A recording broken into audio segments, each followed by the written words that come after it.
Chapter 96. Why do we have to kill this one too? Why? Why are you so keen on protecting him?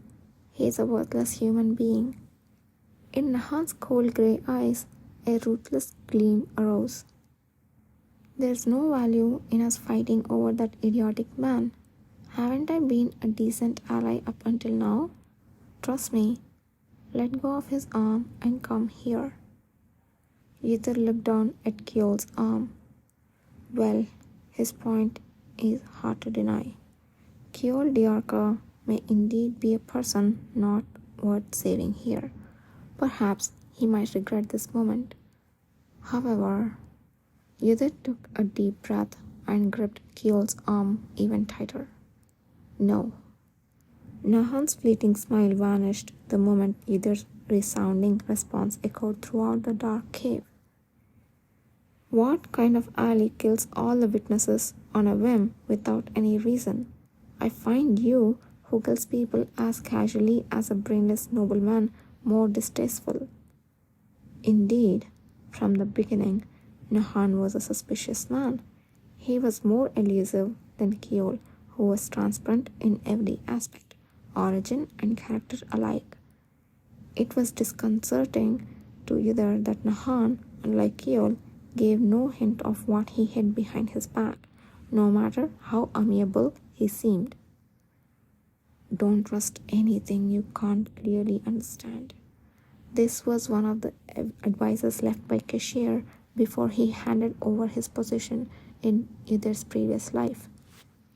Yther always recalled that advice when on a mission. It was the most practical and helpful advice of all. Stubbornness towards worthless targets only leads to unfavorable outcomes. And who are you to decide that? By what standards? At Yther's question, Nahan fell silent.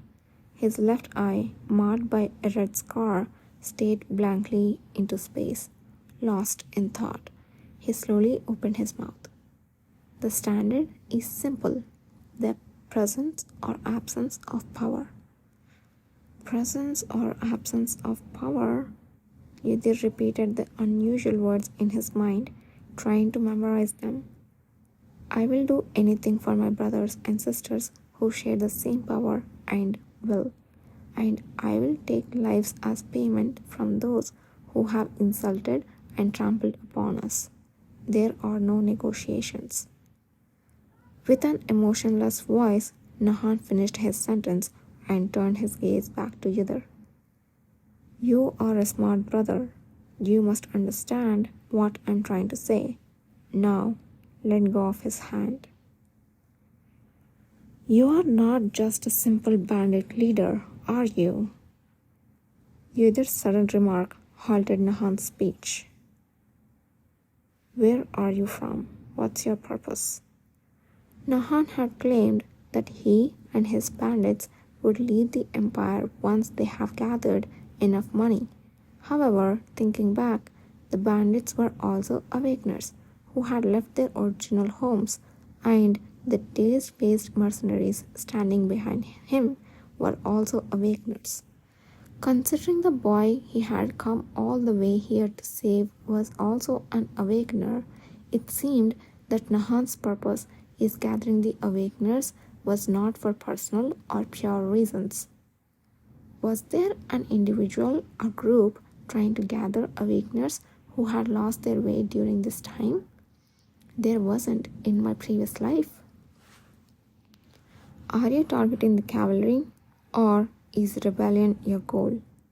Neither, Nahan replied.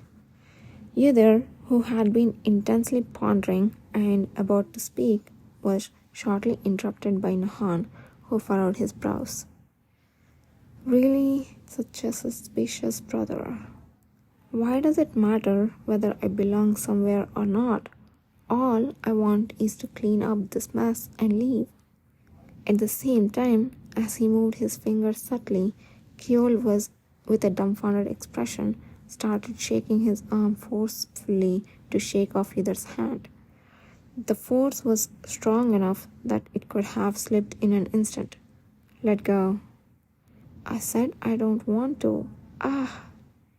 In the moment Ydir was about to respond, Kiol had stopped struggling and tried to kick him. Ydir dodged it and clicked his tongue, struck Kiol's nape hard. It was a strength enough to knock out a common person or even a trained knight, but surprisingly, Kiol did not fall. He just opened his mouth dumbly and tried to escape Ydir. I can't understand. Why are you going to such lengths? I told you, I don't like your side more than this guy, so. And Ydir was trying to suppress the increasingly violently resisting Kiol, raised his voice. Don't order me around because you're upset. There is only one person who can command me. The moment his words ended, Ydir buried Kiol in the ground, leaving only his head exposed. Kiol, burned deep below the collapsed ground, twitched as if he let out a low moan, but he couldn't break free from the hardened soil. At the same time, Ydir's arm throbbed heavily. I tried not to use my power. I had no choice. Ydir, while glaring at Nahon, the culprit who forced him to use his power, drew his sword from his waist. As flames began to crawl up the blade in a spiral, Nahon was seen frowning. Planning to attack? You started it. Nahon frowned. His expression seemed strangely like he wanted to laugh, but also didn't. Well, fine. Then I'll do my best to get rid of this trash. Using powers against brothers was strictly prohibited, but there was no choice with a skilled person like you. As soon as those words ended, Nahon's face started to ripple. As soon as he saw it, his head and body became rapidly heavy. Ydir instinctively realized he was trying to use an illusion power against him. He's trying to incapacitate me and achieve his objective in the meantime. Ydir quickly used his power to protect Kiol, who was buried in the ground. However, in that moment, the scenery before his eyes abruptly changed with a swift sound of wind. Yudrian? It was a very strange sensation. Ydir was certainly aware that he was kneeling inside a cave holding onto Kiol. But at the same time, he saw a beautiful golden-haired man speaking to him. It was Kishir in his white uniform. Obviously, Kishir was the illusion. He was someone who couldn't appear here now. Plus, he was calling him Yudrian, not Ydir, a name that no longer had a reason to be called. His cool reason made the obvious judgment, but even knowing that, Ydir stiffened for a moment. This trick. Yudrian? Kishir called Ydir again. The enchantingly captivating low voice echoed in his ears. He had to ignore it. He needed to avert his gaze from those crimson eyes. Even though he knew he needed to move somehow, his hand wouldn't obey. And as though caught by something, was it a good experience? The one where you plunged your knife into my heart? Kishir lowered his hand to had been holding near his chest, a gaping hole where blood gushed ceaselessly was visible between the black gloves he wore. Ydir knew the nature of that wound very well. It was a wound that he himself had inflicted. Before he knew, Ydir realized he was panting heavily. It's all an illusion. He knew it. He knew it yet.